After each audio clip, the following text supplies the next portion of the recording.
Shanghai, arguably the greatest city in China, home to one of Africa's most talented dancers, the people's dancer, K.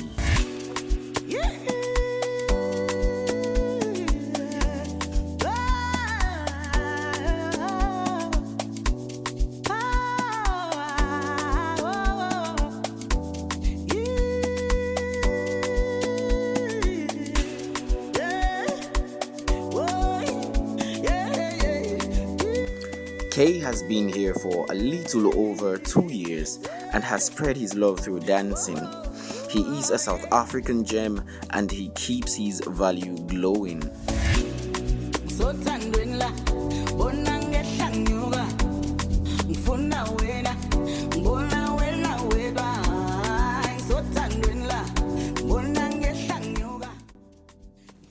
Dancing to me is basically life, It's just one of the most important I would say it's the most important thing in my life,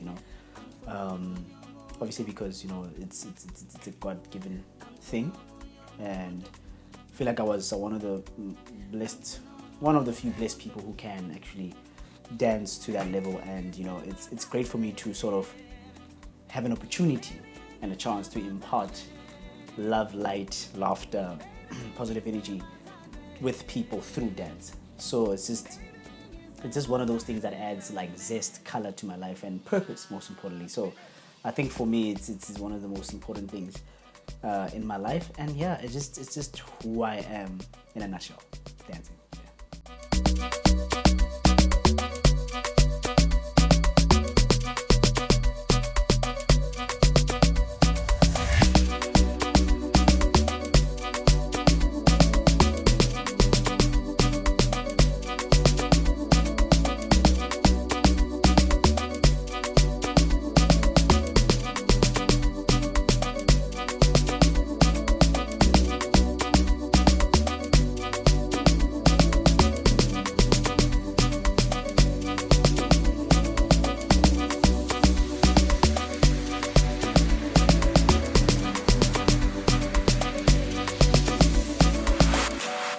First public dancing gig. I won't say I've had an official first one, because we used to like sort of entertain people on campus at university, like on Fridays at the student center. So that was like most of my public gigs per se.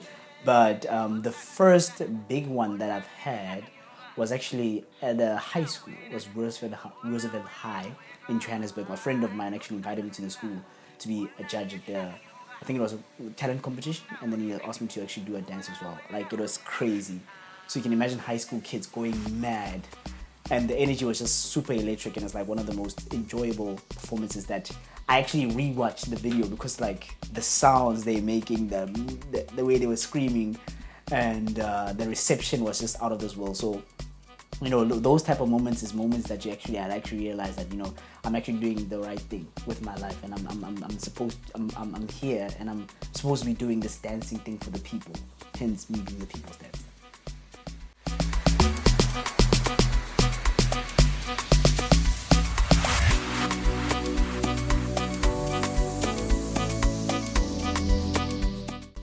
It's actually wild. It's wild. Sometimes I come up with my choreography like days in advance, or sometimes I come up with it hours in advance. I can't tell you, like for the Hangzhou workshop that I had, I actually came up with the choreography in the flight on my way to Hangzhou, and that was like 6 a.m. in the morning. So that was just because I had like stuff to do during the week. I couldn't like plan it, and I couldn't have like time in the studio. So I just sit, listen to the music, kind of like play it over and over again, listen to where it starts, where I really want to start it, and then obviously like do a couple of moves in my head, kind of move my feet around if I'm in a sitting position, or I wait to get to the hotel or wherever I'm going, and then do a couple of moves there, and it's just like it's something that's so natural. But yeah, I don't really sometimes I do it a week in advance, sometimes I do it hours in advance, sometimes days in advance. So it's just like, yeah, so.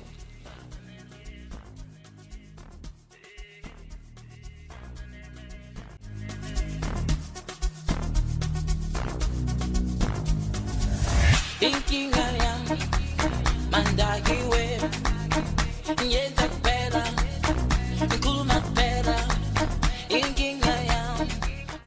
The step. I would say I just felt like, I had this idea of how I wanted to do my dancing thing on another level. So I think it was just, for me, it was like, it's time. It's time for me to stop being scared. So it was just me saying I'm being brave about it, and I'm just going out there to try and live my dream out. To try and make people dance, make people happy through my gift. And it was not really something difficult to decide, because I'm in this for all the right reasons. It's a passion, it's a love, so it comes all from a genuine place. So it was an easy decision to make, to put myself out there. I knew that it was gonna be hard work in front of me, but I was like, I'm willing to put in that hard work to come to sort of go step by step and level up until to a point where now I have quite a bit of support and quite a bit of following from people, which I really, really appreciate, might I add, and I really, really cherish. So yeah, the step was just, and it was time.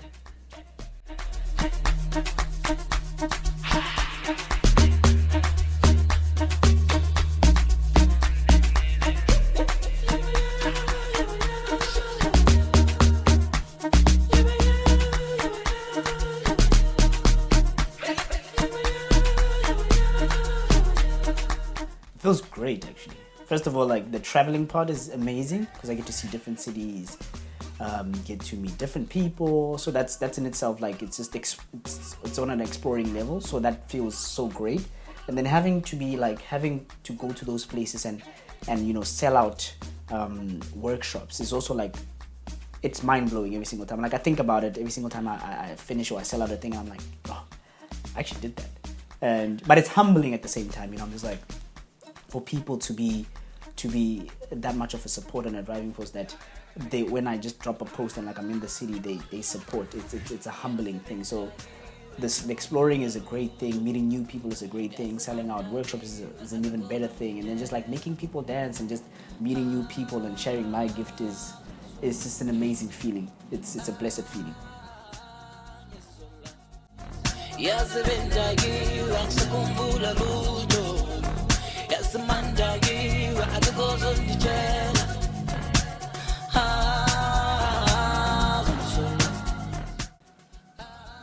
Inspires me. I would say what inspires me is the work that I want to do. The work that I want to do in the future, with this. And obviously, I have a future plan for how I'm gonna do this dancing thing. Obviously, this is just the beginning. We're gonna grow this into something bigger and better, and sort of a worldwide type of thing as I'm trying to do. So, what inspires me is what I see in my head for the future. So that's what actually kind of drives me to be better, to do better, to think out of the box, to do something greater and greater. Because obviously, I'm not just thinking about now. I want it to be a lifelong legacy for my family, for people around me, for people who are going to join the movement. Let it be something that they can actually go back home or go back to their home countries and be like, I was a part of that once. So that's what basically inspires me, just touching more lives, going to more cities, going to more countries, and doing more things, doing bigger things, and just touching more lives, and living my dream basically.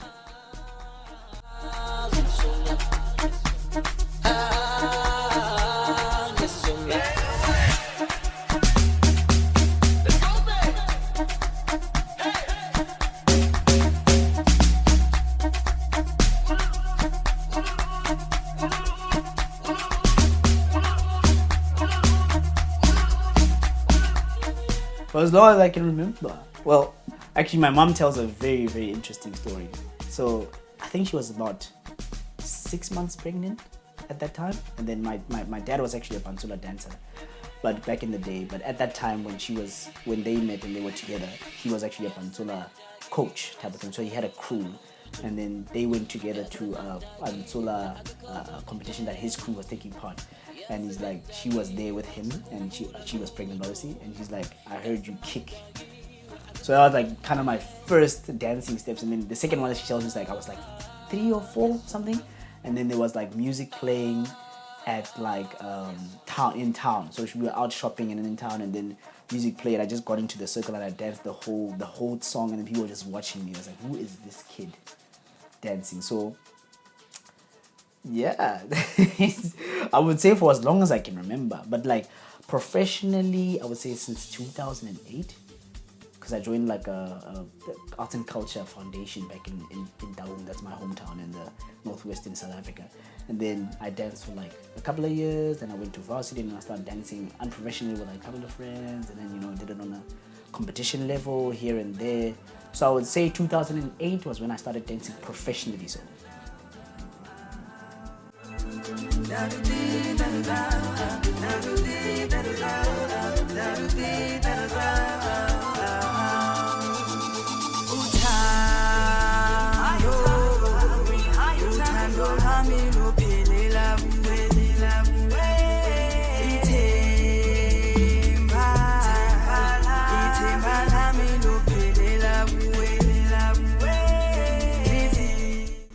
My dream with the talent that I was blessed with is obviously to give other black dancers a platform, a foundation, obviously on an international space. I think we've got it on a national space, but I think we just need to take our talent and our dance, our movement, our music to the world. So I think me being out here doing my thing in China and possibly doing my thing out here in the States, God willing, the UK, God willing, Russia, God willing, wherever, South Korea, God willing, it's for me to be like, there are South African dancers that are really dope.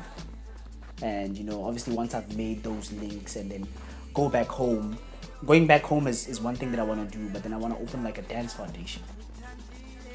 Yeah, for kids who are in sort of like impoverished backgrounds and stuff like that, because, me growing up, I didn't really have, I was not exposed to a level of opportunities when it comes to art and my art, dancing, from that time. So I want to bridge that gap for kids in impoverished like communities and stuff like that. So to bridge the gap of you going from being a village kid to you dancing on an international stage. So that's what I really want to do for kids who really, really love dancing and enjoy dancing, have a talent and passion for dancing. So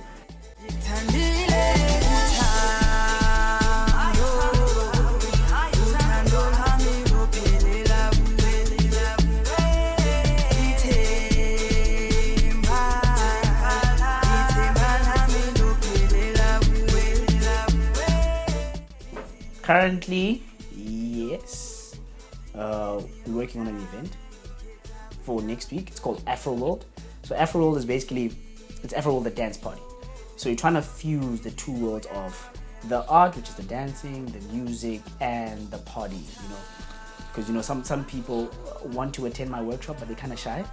So I think just putting them in a space where it's like, it's really calm. You can just come through, dance when you wanna dance. But so the people will be dancing but not really dancing. You know what I mean? So they won't know that, but we're making them dance. At least they won't have a mirror and stuff like that. But yeah, so that's what we're doing on the 18th of September in Shanghai. And then after that, we have a workshop in Beijing and an after party as well. And after that, we don't have anything confirmed. But I think from now on, it's just different city every month, pushing the South African vibe, pushing the Yanos vibe, pushing the dance culture, and like so yeah, that's what's coming. And obviously, yes, more collaborations with other dancers, black dancers most importantly, African dancers most importantly. So that's what I'll be doing more in the future, in the near future as well. So that's what I'll be working on.